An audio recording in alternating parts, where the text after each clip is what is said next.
name is David, and for 7 years I was the foundation of a house built on shifting sand. I live in Vancouver, Canada, where the Pacific winds bring constant rain and a chill that seeps into your bones. When I met Sarah, she was the picture of desolation. Her husband, Mark, a classic coward, had abandoned her for a mistress, leaving her with a 10-year-old son, Leo, and a mountain of debt. My mistake? I took them in. I opened my home, my heart, and, most fatally of all, my wallet. I paid the mortgage, the expensive clothes, Leo's private schooling, and the Whistler vacations they deemed essential. For 7 long years, I supported every aspect of their lives. In return, they gave me a title, the provider. I was not a husband or a stepfather. I was a provider, a walking ATM they treated with the contempt reserved for a servant. Ingratitude was the cold, damp Vancouver air, seeping through every crack of what I foolishly believed was our home. The winter of my 7th year with them was the harshest, not because of the snow, but because of the ice inside the house. Leo, now 17, had become the exact replica of his mother's carelessness, but with an added layer of adolescent arrogance. He was not just rebellious, he was cruel in his apathy. The house I paid for, the comforts I provided, were taken for granted. To him, I was just the guy who lived with his mother, the walking checkbook who funded his extravagant lifestyle without receiving even the basic courtesy of acknowledgement. When I first met Leo, he was a skinny 10-year-old with soulful eyes that seemed to carry the weight of his father's abandonment. I remember the day I moved them into my spacious home in one of Vancouver's better neighborhoods. Leo stood in the doorway of what would become his bedroom, clutching a worn backpack filled with his meager possessions, his face a mixture of suspicion and hope that broke my heart. "Is this really mine?" he had asked, his voice small but hopeful, eyes scanning the spacious room with its view of the mountains and built-in desk where he could do his homework. "All yours, buddy," I told him, feeling a swell of pride at being able to give this boy something stable after the chaos his father had caused. "You can decorate it however you want. Tomorrow we can go shopping for posters, new bedding, whatever you need to make it feel like home." That night I had tucked him in, awkward but determined to be the father figure he needed. He had asked me, voice trembling, "Are you going to leave too?" Like my dad did. My heart had broken for him then, seeing the vulnerability beneath his tough exterior. "No, Leo, I am here to stay. You can count on me." Empty promises from a man who did not yet understand what he was dealing with. That memory made the present situation all the more painful. The grateful child had grown into an entitled teenager who barely acknowledged my existence unless he wanted something. The transformation had been gradual but relentless, like water eroding stone, until one day I realized there was nothing left of the bond we once shared. Our relationship deteriorated in subtle ways at first. The hugs became less frequent, then stopped altogether. The excited chatter about his day at school turned to monosyllabic grunts. The willingness to participate in family activities transformed into constant excuses and eye rolls. By the time he was 14, Leo had mastered the art of making me feel invisible in my own home. But I persisted, telling myself it was just a phase, that all teenagers went through this, that eventually he would emerge from the cocoon of adolescence and remember the connection we once had. Sarah was no help in bridging the gap. Instead of encouraging Leo to show respect, she enabled his worst behaviors. When I tried to enforce consequences for his actions, missing curfew, failing grades, disrespectful language, she would undermine me behind closed doors. I discovered this accidentally one night, overhearing her through Leo's bedroom door. "Just apologize to David," she had said, her voice low but clear. "You know how he gets. Once he thinks you are sorry, he will forget all about taking away your gaming privileges." "Why should I?" Leo had replied, defiance evident even through the wood. "He is not my real dad. He cannot tell me what to do." "Because he pays for everything, Leo, including that gaming system you cannot live without.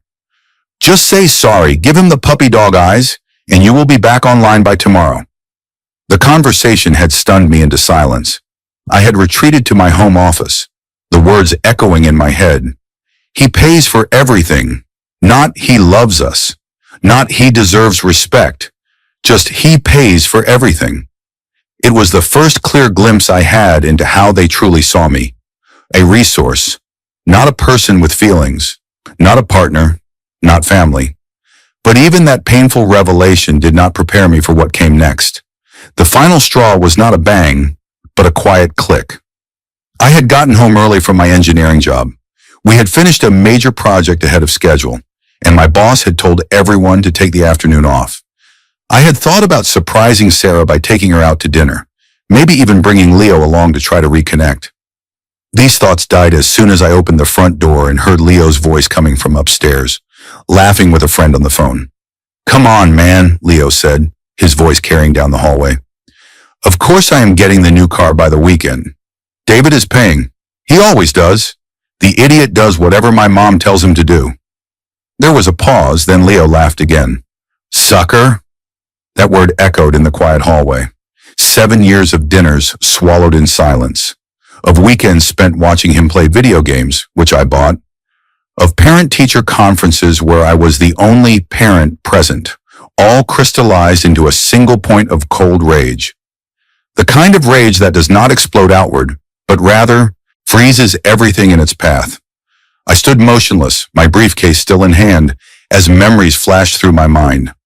I remembered teaching Leo to ride a bike in the cul-de-sac, his face lighting up with accomplishment when he finally balanced without my help.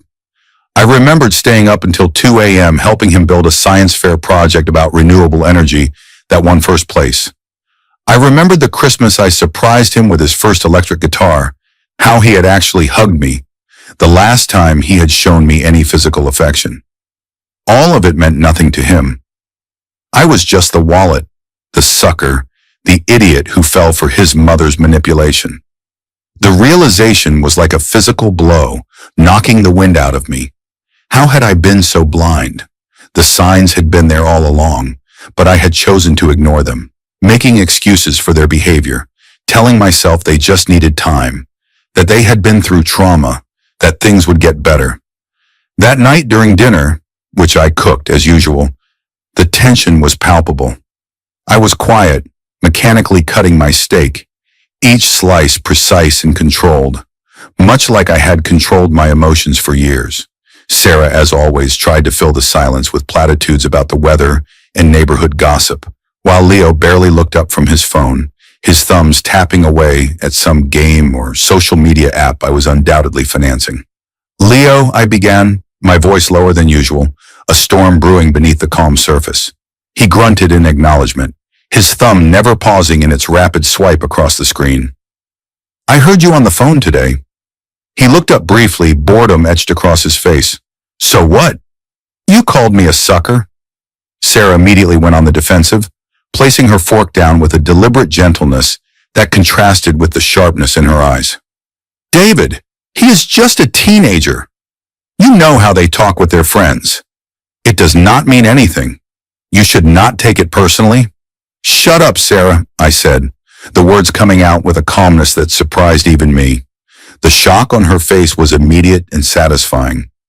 I had never raised my voice to her before, never shown anything but patience and understanding for her and her son. "I am not talking to you. I am talking to him." I turned to Leo, who was now watching me with wary interest, perhaps sensing that something had fundamentally changed. "Am I a sucker, Leo? Is that what I am to you? The man who pays your bills, who puts food in your mouth, who gives you a roof over your head that your real father would not give you." "Hey, do not talk about my dad," he growled, finally engaged in the conversation, his phone forgotten on the table. "I will say whatever I want." My voice was thunder now, 7 years of pent-up frustration exploding across the dining room. "Do you think that phone you are holding fell from the sky? The internet you use? The electricity that lights this room? I pay for it. I pay for everything." "You are overreacting, David." Sarah tried to intervene, her face pale, her hand reaching for mine across the table.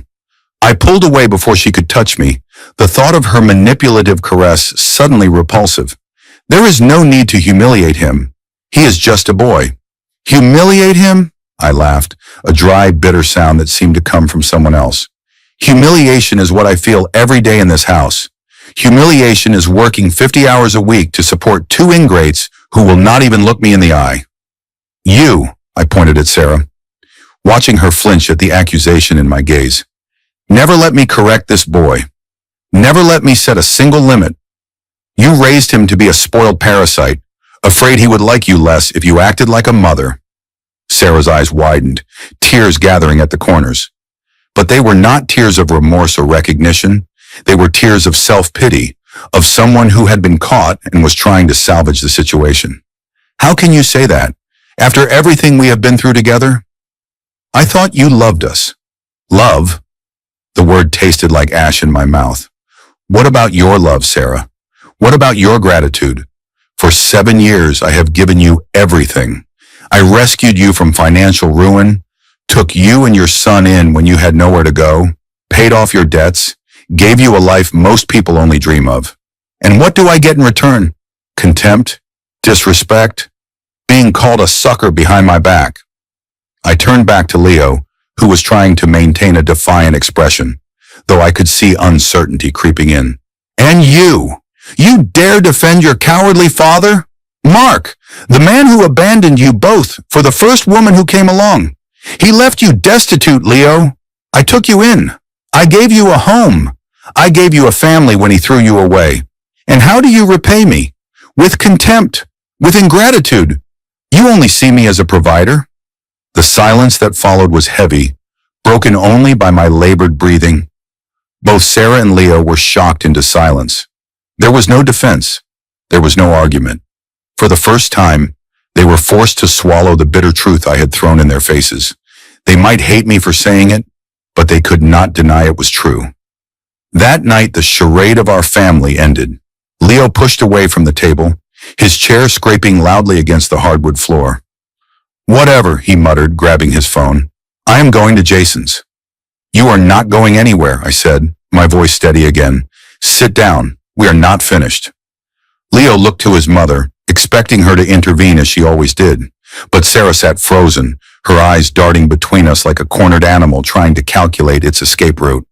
Sit down, I repeated, and to my surprise, Leo complied, though the sullen set of his jaw told me this obedience would be short-lived.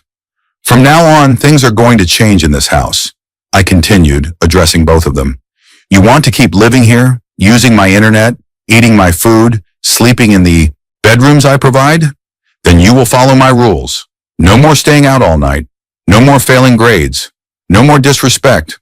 No more treating me like an ATM. Leo's face flushed with anger, but he remained silent, his eyes burning with resentment. I could almost hear the calculations in his head, weighing the benefits of compliance against the loss of freedom. And you, I turned to Sarah, who straightened in her chair, an actress preparing for her next scene. No more undermining me when I try to parent him. No more treating me like a provider rather than a partner. We are either in this together or we are nothing. Sarah's lips thinned, but she nodded slightly. Of course, David. You are right. Things need to change. We have taken you for granted, and that stops now. Let us just all calm down and talk about this rationally. I should have known then that her acquiescence was too easy, her agreement too quick. Sarah never gave in without a fight unless she had something to gain. But I wanted to believe that my outburst had finally broken through, that we could salvage something from the ruins of our relationship. I wanted to believe that 7 years had not been completely wasted. How wrong I was. The following weeks were purgatory. The house was silent, but it was a silence filled with resentment. Sarah and Leo avoided me. They hovered around me as if I were a bomb about to explode again. They were wrong. I was not a bomb. I was an extinct volcano, cold on the outside, but the lava of disappointment still simmering within. Leo made a show of following my rules. He came home by curfew, grudgingly showed me his improved grades, even did the chores I assigned without complaint. But there was no warmth in his compliance, only calculation. He was playing along, waiting for something. His eyes would follow me around the room, not with respect or affection, but with assessment, like a predator watching its prey for signs of weakness. The détente lasted exactly 3 weeks. 21 days of forced politeness, of meals eaten in strained silence, of please and thank you delivered with robotic precision. 21 days during which I tried to convince myself that things could change, that the damage could be repaired, that we could become a real family. Then came the 22nd day, and with it, the realization that some wounds are too deep to heal. I noticed the subtle changes in Sarah. She, who had barely smiled at me for months, was constantly glued to her phone, a secret smile playing at her lips that was not meant for me. She went for walks more often, always with the phone pressed to her ear, her voice dropping to a whisper when I entered the room. She started dressing differently. More makeup, more revealing clothes, perfume I had not bought her. Her hair was styled more elaborately, and there were appointments she could not explain, hours where she was unreachable. I was not a fool. I had seen this story before. One rainy, typical Vancouver.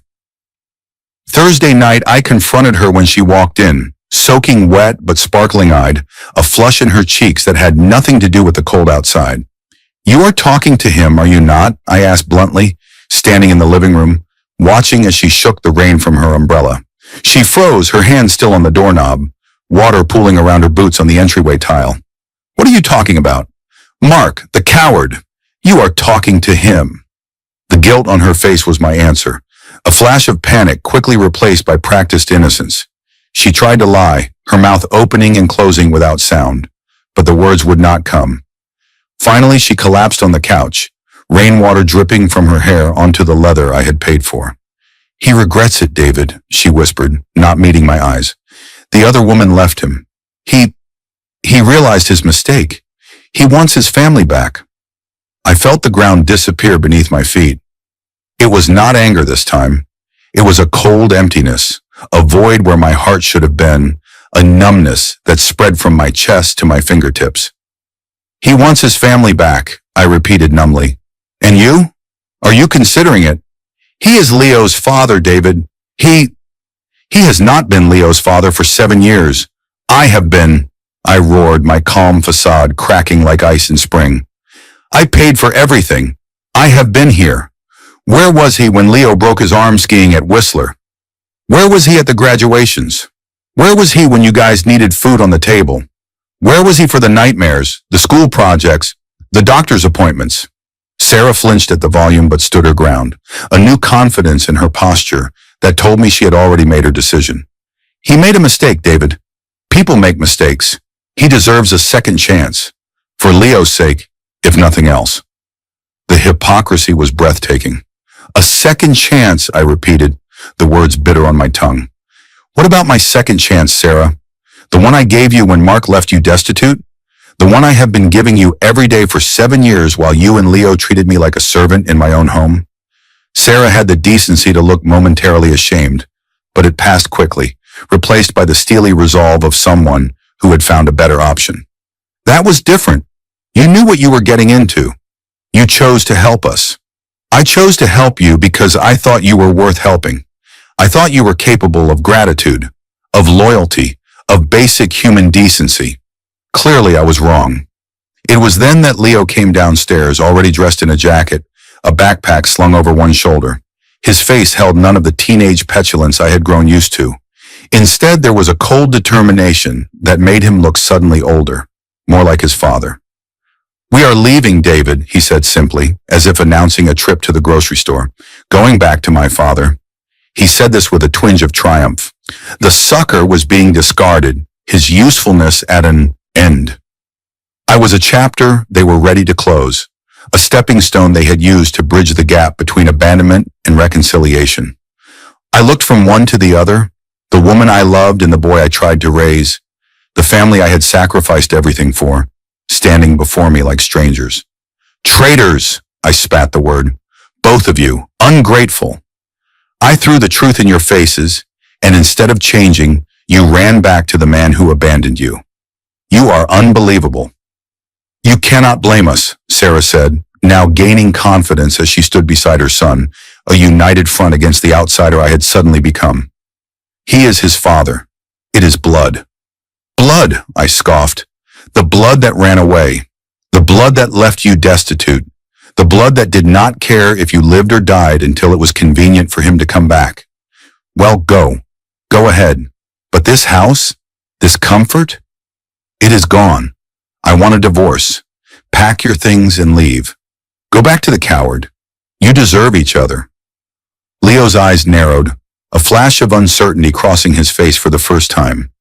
Perhaps he had not expected me to let them go so easily, had anticipated a fight, a desperation to keep them that would give them leverage. This is our home too. You cannot just kick us out. Actually, I can, I replied coldly, a strange calm settling over me now that the decision had been made. The deed is in my name alone. I bought this house before I met your mother.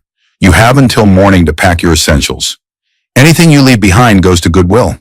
Sarah's confidence faltered, her eyes darting around the room as if seeing it for the first time, realizing what she was giving up. But David, be reasonable. We need time to... You have had 7 years of my time, I cut her off. 7 years of my money, my patience, my love, and you have been planning your exit strategy, probably for months. So no, Sarah, I will not be reasonable. Not anymore. You decided to leave? Then leave. Now. Tonight. The fight that followed was ugly. Sarah screamed. Leo threatened.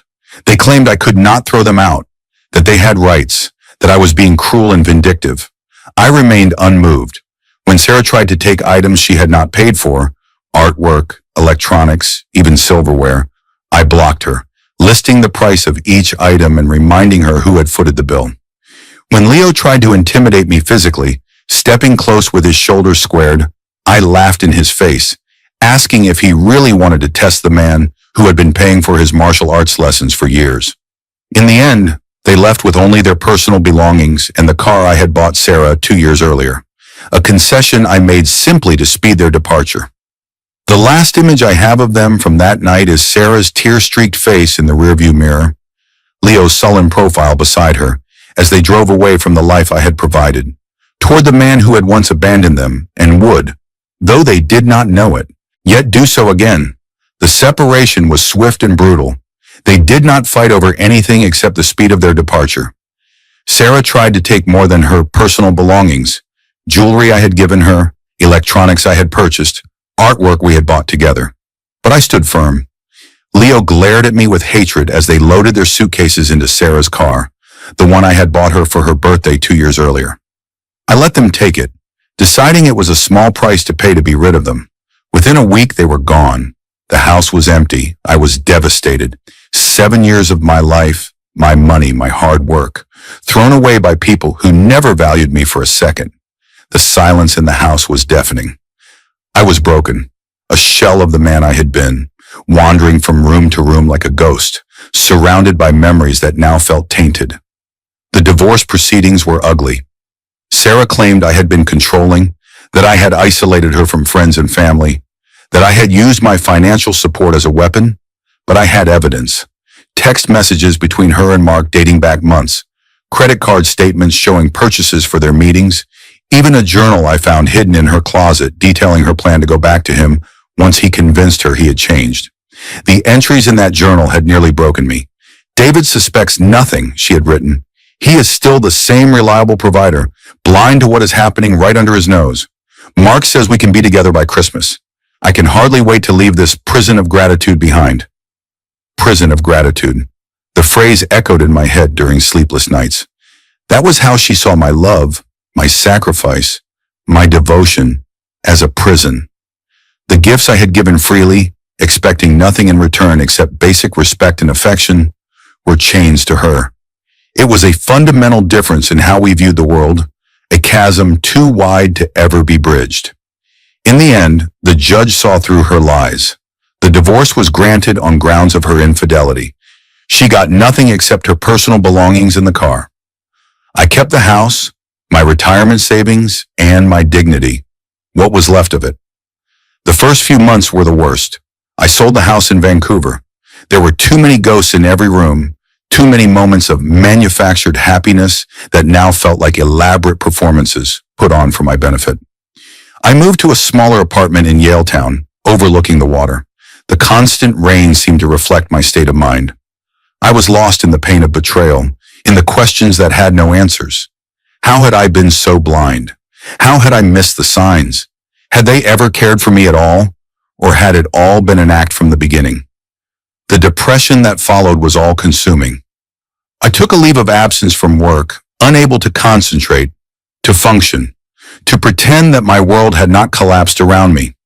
I slept during the day and paced at night, replaying every moment of the past 7 years, searching for clues I had missed, warning signs I had ignored. I lost weight. I lost friends who grew tired of my refusal to move on. I lost myself. Rock bottom came on what would have been my and Sarah's anniversary.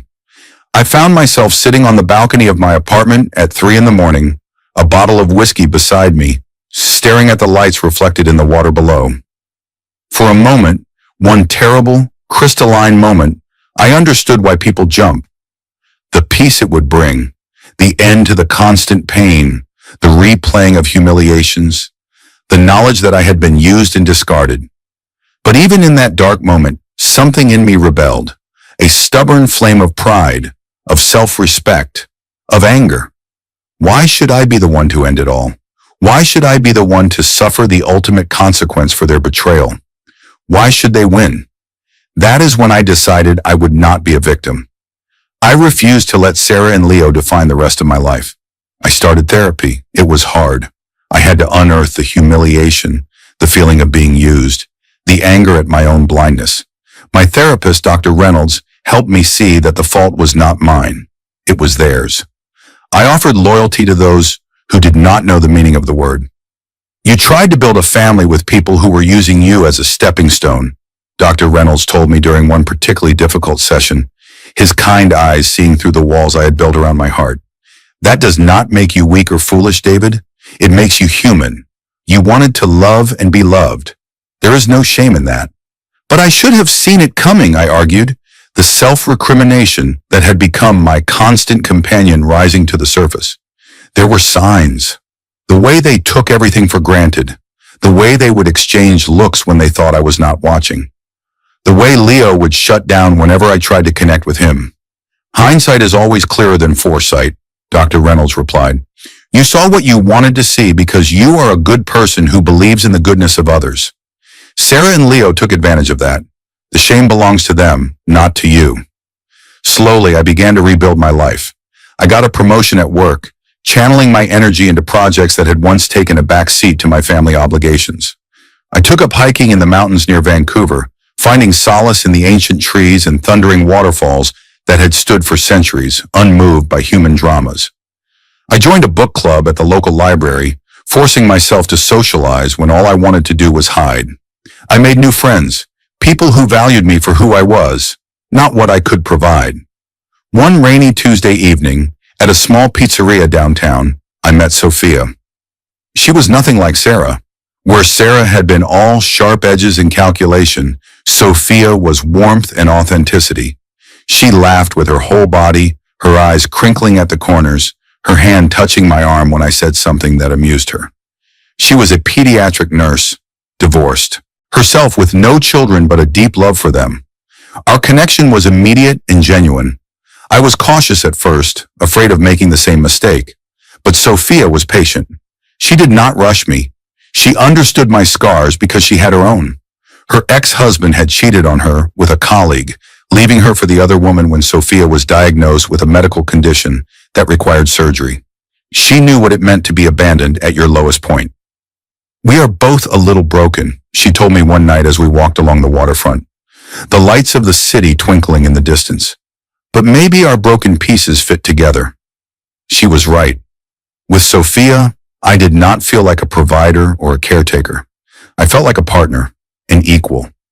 We shared expenses, made decisions together, respected each other's independence.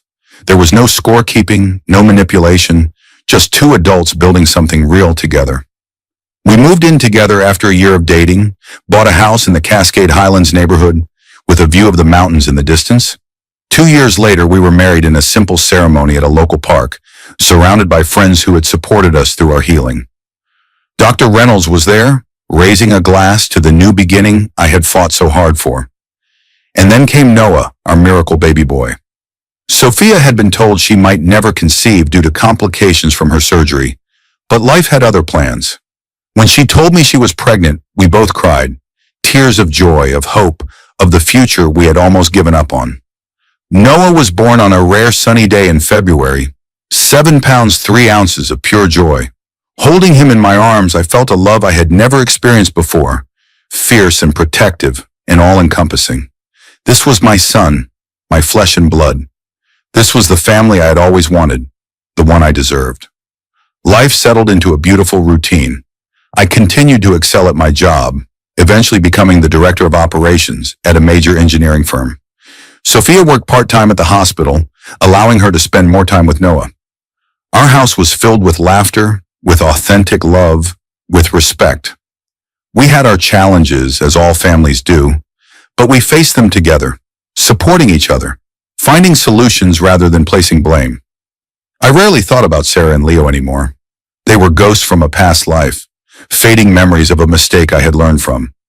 I heard through mutual friends that things had not worked out with Mark, again.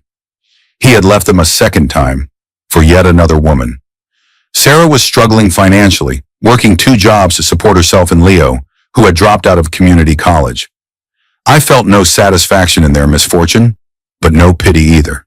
They had made their choices, sown the seeds of their current reality. It was not my concern, or so I thought, until the day they came back into my life. It was a cold October evening, 5 years after the divorce. Noah was 3, a bundle of energy and curiosity with my eyes and Sophia's smile. Sophia and I were building a fort out of couch cushions and blankets in the living room, Noah giggling as we created tunnels and secret chambers for him to explore. The doorbell rang. "I will get it," I said, kissing Sophia on the cheek. "Keep the architect occupied." Noah shrieked with delight as Sophia pretended to be a monster attacking the fort. I smiled, my heart full. This was happiness. This was peace. I went to the door, slightly irritated by the interruption. I opened it, and the past hit me like a punch in the stomach. It was Leo, but not the arrogant 17-year-old I remembered. This was a man, maybe 22, but he looked about 40. He was thin, almost gaunt, wearing dirty, torn clothes that hung from his frame. The October snow was beginning to melt from his tangled hair, which was longer than I had ever seen it, unwashed and unkempt. His eyes were sunken and desperate, the eyes of someone who had seen things no young person should see.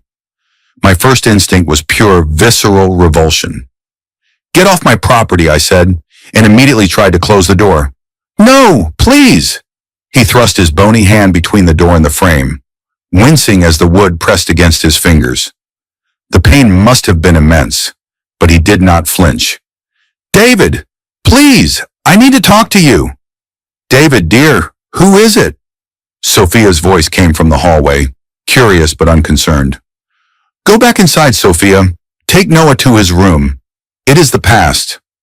My voice was hard. She understood and backed away, gathering Noah up despite his protests about the unfinished fort.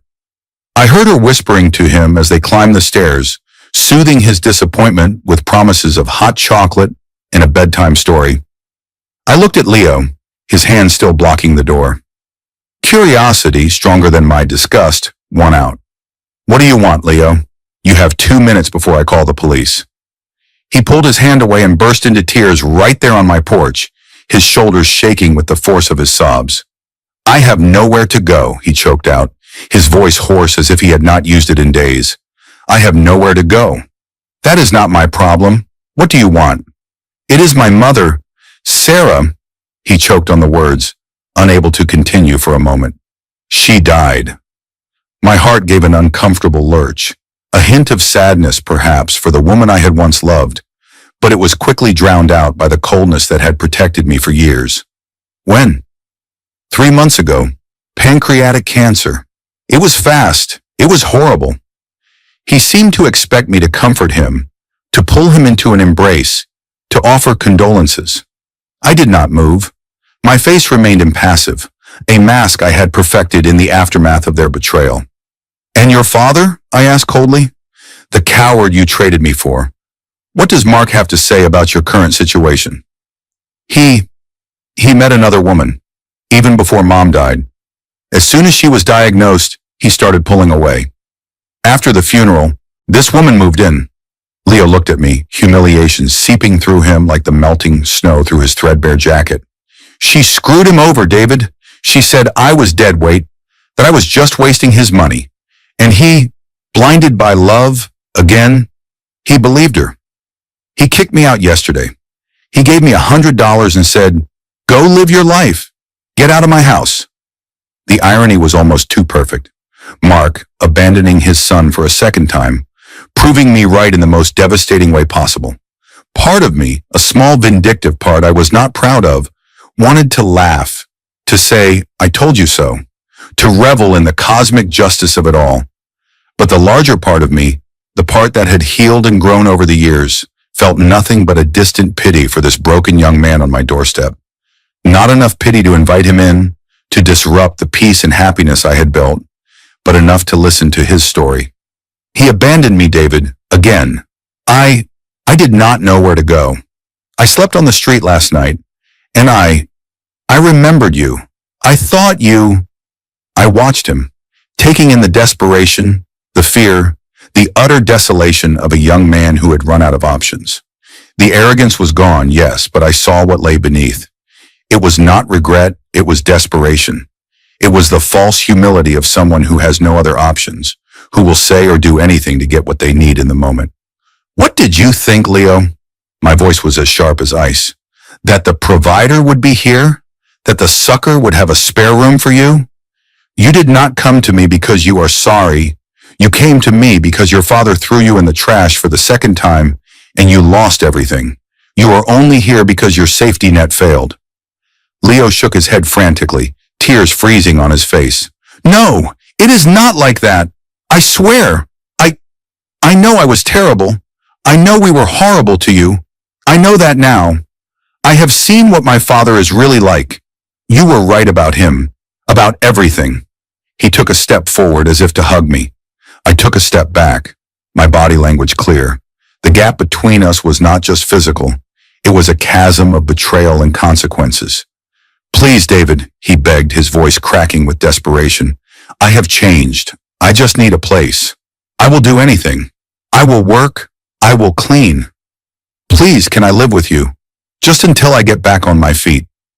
I looked at Leo's desperate face, studying it for any sign of the boy I had once loved as my own. There was nothing there I recognized. And then I looked over my shoulder into my warm, bright house. The house I had built with love and trust. The house where my real family waited. I heard Noah laughing in the bedroom. I heard Sophia humming softly as she tucked him in. This was my life. The life I had built from the ruins he had helped create. I turned back to Leo. My face was a stone mask. "No!" The shock on his face was deeper than when I yelled at him years ago. "What?" "No! There is no place for ungrateful people in this house. You and your mother made your choices years ago. You chose him. You stood by while your mother planned to cheat on me with the man who abandoned her. You covered for her betrayal. You called me a sucker and then discarded me when something better came along. But I was just a kid," he whimpered, his voice rising in pitch, panic setting in as he realized his last hope was slipping away. "You were 17. You were old enough to know the difference between loyalty and betrayal. You are not part of my life anymore, Leo. My wife and my son, they would not like having you here. This is my family, the family I deserve. You do not belong here." He began to sob, a pathetic sound that did not move me. I had cried too many tears over him and his mother to have any left. "You are just going to let me sleep on the street? After everything? After all those years?" Leo asked, a hint of the old entitlement creeping back into his voice. "What kind of man are you?" "I am the kind of man who values loyalty, who recognizes that actions have consequences, who has built a life with people who respect and love me, not use me." I paused, letting the words sink in. "What kind of man are you, Leo? The kind who runs back to the people he betrayed when he has nowhere else to go?" He had no answer to that. The silence stretched between us, filled only with the sound of his ragged breathing and the distant laughter of my son from upstairs. I stepped into the house for a moment, closing the door slightly but not latching it. Sophia stood in the hallway, her face worried. I just nodded at her, silently communicating that everything was under control. I went to the kitchen and grabbed a bag. I put in a sandwich I had made for lunch, a bottle of water, and $200 bills from my wallet. I went to my desk and wrote down an address on a piece of paper. I walked back to the door. Leo was still there, a tragic and pathetic figure on my porch, shivering in the cold, his tears now spent. I handed him the bag and the paper. Here is some food and some money, and this is the address of a homeless shelter in East Hastings. They will give you a warm bed tonight. He looked at the money, then at my face, searching for any sign of mercy, of the man who had once tucked him in at night and promised never to leave. He found none. But here, I said, pointing to my house, there is no place for you. Do not ever come back here again. Before he could say another word, I closed the door in his face. I locked it. I stood there for a moment, listening to his sobs from the other side of the wood. Then they stopped. I heard his footsteps shuffling away in the snow, growing fainter until they were gone. Leo left devastated, finally understanding that his former stepfather would never forgive him. He would never forgive the betrayal, the ingratitude, and the fact that he had covered up the return of the one who destroyed them. I took a deep breath, the weight of 7 years finally lifting completely from my shoulders. I returned to the living room. Sophia hugged me, her arms encircling my waist, her cheek pressed against my chest. She did not ask questions, did not demand explanations. She simply offered her presence, her support, her love. "Are you okay?" she asked, her eyes filled with concern. "I am fine," I said, and it was true. For the first time in years, I felt entirely free of the past. The last chain broken, the final ghost exorcised. "Who was that?" she asked, her voice gentle, giving me the space to answer or not. "Someone who needed help," I replied, not lying but not burdening her with the details of my previous life. "I gave him what I could, but some debts can never be repaid." Sophia nodded, understanding without knowing the details. That was one of the things I loved most about her, her ability to respect my boundaries, to trust me without demanding explanations, to give me the dignity of handling my own past. "Noah wants you to finish the fort," she said, changing the subject with perfect intuition. "He says it needs a watchtower." I smiled, the encounter with Leo already fading like a bad dream in the morning light. "Well, we cannot have a fort without a watchtower, can we?" I picked Noah up from his room, kissed my wife, and went back to building our block fort. I moved on with my new life, the life I deserved. Meanwhile, outside in the cold Vancouver night, Leo was just beginning to reap the bitter fruits of the harvest he and his mother had sown. You cannot spit in the well that quenches your thirst and expect to find fresh water when you return. Loyalty is a two-way street, and gratitude is the foundation of any relationship.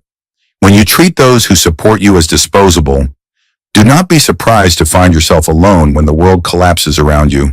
Some bridges once burned by betrayal can never be rebuilt. Some sins once committed leave permanent scars. Some lessons must be learned the hard way through the harsh teacher of consequence. And some people, no matter how much you once loved them, belong only in your past, never in your future. If you like this story, please click the hype button. This video deserves to be popular. Have a nice rest.